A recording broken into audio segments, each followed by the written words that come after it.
In this video, I'll be talking about developmental networks. So, developmental networks show a pathway of how genes can interact to produce a phenotype.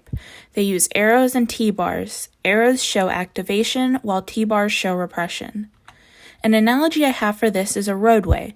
So, if we see an arrow, here in this example, arrows lead from one thing to another. So, this road goes from point A to point B.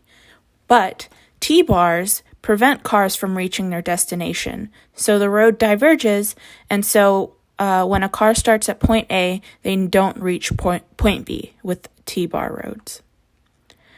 So, basic summary of the movie Shrek. Lord Farquaad tries to capture Donkey, but he escapes, and so Donkey can tell Shrek where to go to get his land back. And along the way to get his land back, Shrek ends up rescuing Fiona. So our network is that Lord Farquaad inhibits Donkey, Donkey activates Shrek, and Shrek activates the rescue of Princess Fiona.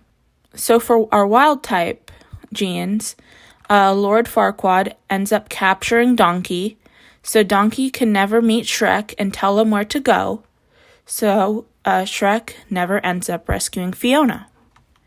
So our wild type phenotype is that Fiona is not rescued.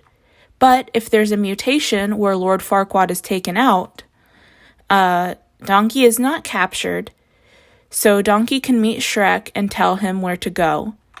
And because of this, Shrek can rescue Fiona. So our mutant phenotype is that Fiona is rescued. Now, if there's no Lord Farquaad and no Shrek, then Donkey is not captured, but wait, Shrek is removed. So Donkey does not end up meeting Shrek, and so Fiona does not get rescued. So for the biology, we can think of this as the Lord Farquaad gene represses the translation of donkey mRNA, stopping the donkey expression. The donkey gene activates the transcription of the Shrek gene, and the Shrek gene activates the transcription of Fiona.